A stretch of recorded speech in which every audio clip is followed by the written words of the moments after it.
Bem-vindos ao The Debate. O material que a gente analisa hoje mergulha num silêncio que tem se tornado cada vez mais audível, por assim dizer, em muitas comunidades de fé. Trata-se do som do louvor. A gente observa um paradoxo. À medida que o volume e a complexidade das bandas no palco crescem, a voz da congregação parece diminuir, às vezes, a ponto de desaparecer por completo. Exatamente.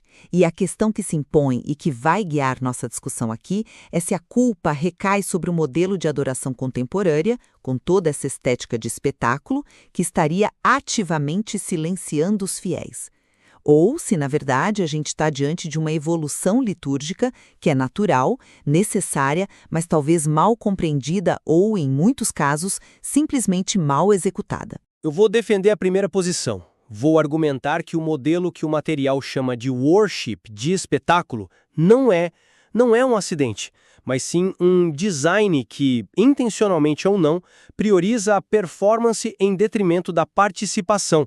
Ele cria barreiras, sejam elas técnicas, psicológicas ou até teológicas, que efetivamente silenciam a congregação.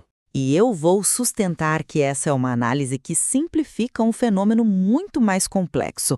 Eu defendo que a música contemporânea é uma contextualização cultural que é legítima, é necessária e que o declínio do canto congregacional tem raízes mais profundas, raízes que incluem a preparação espiritual da comunidade, a falha na liderança e até a forma como as novas canções são ensinadas ou, melhor dizendo, não são ensinadas. Olha, na minha visão, o modelo atual é arquitetado para transformar o culto num evento de consumo e o fiel num espectador. E os dados do material são claros, eles apontam para fatores bem objetivos. Vamos começar pela música em si. O que o autor chama de a tirania dos tons agudos é um problema técnico real. As canções elas são compostas para alcance vocal de tenores profissionais com notas como Lá4, Si4, que são, para ser bem franco, impossíveis para 90% das pessoas numa congregação comum. Isso não é uma questão de gosto, é uma barreira física. Aí você adiciona a isso a complexidade rítmica, as síncopas que um cantor amador não consegue acompanhar e o volume excessivo que impede que as pessoas se ouçam, ou ouçam os vizinhos. O resultado é que a participação vira um exercício de frustração. E isso é só o aspecto técnico. A estética do palco escuro e as letras focadas no eu, o meu milagre, a minha vitória, corroem o senso de comunidade, o propósito coletivo da adoração, que deveria ser a exaltação a Deus e não a autoafirmação do indivíduo. A adoração ficou dependente da tecnologia e a gente está perigosamente confundindo uma experiência emocional intensa produzida por som e luz com um verdadeiro encontro espiritual. Eu vejo a questão por um prisma um pouco diferente. Criticar o chamado worship de espetáculo como um todo é ignorar uma realidade crucial. A igreja precisa se comunicar com uma cultura pós-moderna que é profundamente experiencial. Essa cultura valoriza a emoção, a intensidade, a vivência. Buscar uma experiência profunda e genuína com Deus não é um erro. Pelo contrário, é uma necessidade. O silêncio da congregação, como o próprio material sugere, tem outras causas que são frequentemente ignoradas. A falta de preparo espiritual dos membros é uma delas. Pessoas que chegam ao culto com o coração distraído ou vazio não vão cantar, não importa o tom da música. A introdução constante e apressada de novas canções, sem dar tempo para que a comunidade as aprenda e internalize, esse é outro fator decisivo. Os problemas que você citou, tons altos, volume excessivo, longos solos, são, na minha opinião, falhas de liderança e de execução, não defeitos inerentes ao estilo musical. São problemas de bom senso, sabe? Não de gênero. A música contemporânea, quando bem aplicada, resgatou uma alegria, uma espontaneidade e até uma adoração contemplativa, que muitas vezes se perderam na formalidade dos hinos tradicionais. O desafio não é demonizar o novo, mas integrá-lo com sabedoria, buscando um equilíbrio que edifique a todos. Vamos aprofundar o ponto técnico, porque eu acredito que ele é menos subjetivo. Você classifica como uma falha de execução, mas eu diria que é uma falha de design, que é sistêmica. A tirania dos tons agudos não é um acidente. Ela reflete a profissionalização da música gospel, onde as gravações de estúdio, feitas por artistas de elite vocal, se tornam o padrão de ouro que as igrejas locais tentam e falham em replicar. O líder de louvor local sente aquela pressão de ser fiel à versão do Spotify. O resultado é que a congregação é convidada a cantar algo que, desde a sua concepção, nunca foi feito para ela. Mas aí você está transferindo a responsabilidade. O líder de louvor não é um robô que só executa uma gravação. Ele é, ou pelo menos deveria ser, um pastor que serve a sua comunidade. Se um líder escolhe um tom que a sua congregação não alcança, a falha é dele, não da música em si. É uma falha de pastoreio, de sensibilidade. É como um pregador que usa uma linguagem que ninguém na igreja entende. A culpa é do idioma ou é do pregador? Um bom líder adapta a música para a sua realidade. Ele pode e deve baixar o tom, simplificar o arranjo. O problema é a mentalidade de performance que alguns líderes adotam, não o gênero musical que eles utilizam. Mas essa mentalidade de performance, ela não é incentivada por todo o ecossistema. As longas pontes instrumentais que o material aponta, que podem durar de 5 a 10 minutos, as métricas complexas, tudo isso é desenhado para o brilho dos músicos, não para a simplicidade comunal que os hinos históricos ofereciam, com suas melodias previsíveis, com passos simples. É uma escolha deliberada de priorizar a excelência técnica da banda sobre a participação da comunidade.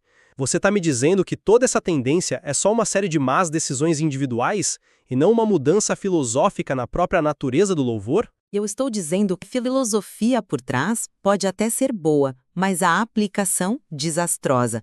A intenção de uma ponte instrumental pode ser criar um momento de reflexão, de adoração espontânea. A intenção de um arranjo complexo pode ser a de oferecer a Deus a nosso melhor.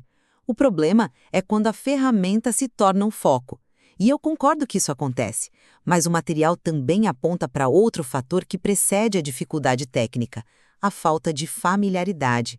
As pessoas não cantam o que não conhecem.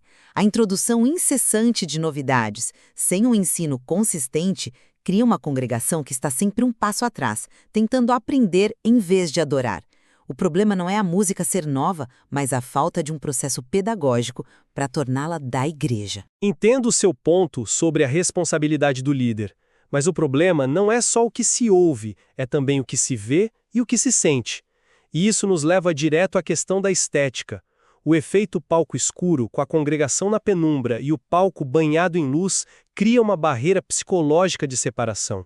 É a linguagem visual de um show, de uma performance. Ela comunica de forma não verbal que existem artistas de um lado e uma plateia do outro. Como a gente pode chamar isso de adoração congregacional se o próprio ambiente destrói a ideia de congregação? Eu já enxergo por um outro ângulo. A intenção por trás dessa estética, muitas vezes, não é criar uma performance, mas sim um ambiente mais intimista e focado. A ideia de diminuir as luzes sobre a congregação é, teoricamente, para minimizar as distrações, para que a pessoa não se preocupe com quem está olhando, com o que está acontecendo ao lado e possa focar na sua conexão com Deus. É um formato que a nossa cultura, bombardeada por estímulos, entende como um convite à concentração. Pense num cinema ou num teatro. As luzes se apagam para que você mergulhe na experiência. A intenção pode ser essa. A intenção pode ser boa, mas o resultado é desastroso.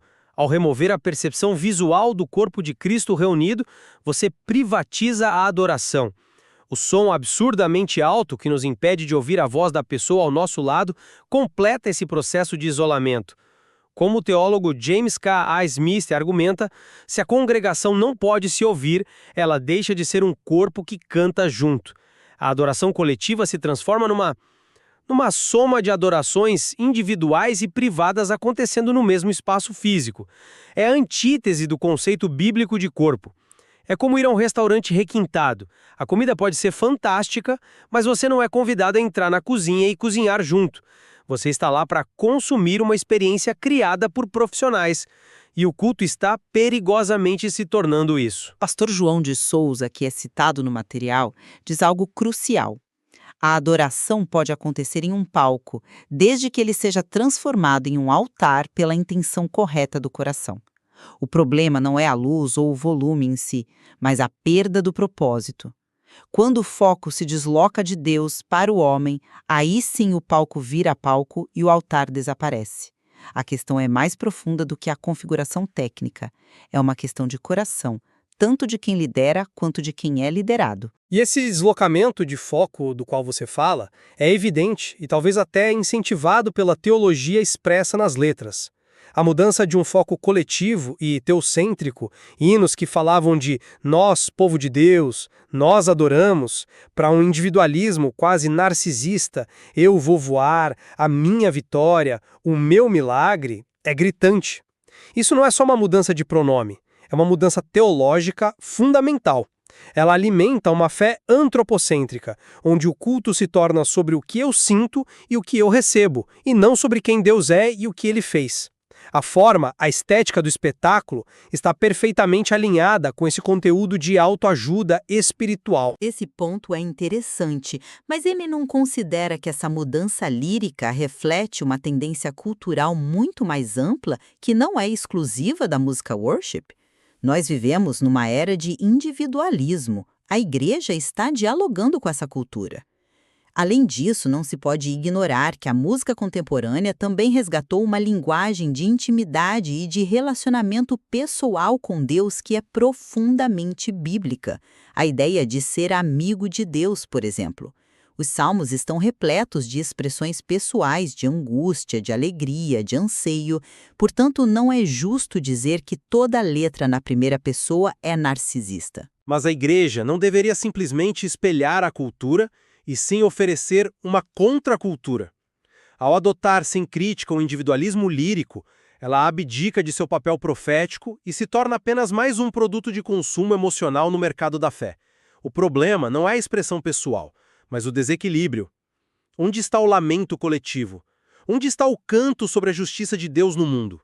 O repertório se tornou monodimensional, focado quase que exclusivamente na experiência emocional do indivíduo. Escolha do repertório e não condenar todo um movimento musical. A música sempre precisou ser relevante para sua época para cumprir seu papel missionário e pastoral. Houve um tempo em que o órgão de tubos foi uma inovação radical e controversa. Hoje a gente o vê como o auge da tradição. A questão é, como usamos as ferramentas de hoje com a sabedoria de ontem? Rejeitar a música contemporânea por causa de suas más aplicações é como jogar fora o bebê junto com a água do banho. Para concluir meu pensamento, eu acredito que as evidências apresentadas no material são robustas. O modelo de worship de espetáculo, por meio de suas barreiras técnicas intransponíveis para a maioria, sua estética de performance, que isola os indivíduos, e sua teologia focada no eu, é um fator preponderante no silenciamento da congregação. Ele corre o risco real de formar uma geração de cristãos passivos, de consumidores de experiências religiosas. A questão crítica que fica é se essa dependência da tecnologia, da emoção fabricada e da excelência profissional é de fato uma forma sustentável e biblicamente sólida de adoração. O que acontece, como pergunta o autor, se a gente desligar a energia? A minha posição. Embora os problemas de execução sejam reais e precisem de correção urgente por parte da liderança, a música de adoração contemporânea em si é uma expressão legítima da fé que busca ser culturalmente relevante. O silêncio nos bancos é um sintoma complexo, uma tempestade perfeita que envolve falhas na liderança musical, falta de ensino adequado das canções, uma cultura de consumo mais ampla e, sim, a própria condição espiritual da congregação. A solução não está numa rejeição reacionária ao novo, mas em buscar, com sabedoria pastoral e discernimento teológico, um equilíbrio saudável entre tradição e contemporaneidade, focando sempre na glória de Deus e na edificação de toda a comunidade. Nossa discussão revela então uma tensão fundamental e talvez inevitável. De um lado, a necessidade de preservar práticas comunitárias e teocêntricas que definiram a adoração cristã por séculos. Do outro, o impulso de contextualizar a fé para uma cultura que se comunica e se conecta de maneiras radicalmente novas. Exato. É um desafio contínuo de forma versus conteúdo, de relevância versus reverência. Um desafio que o material nos convida a continuar explorando em nossas próprias comunidades.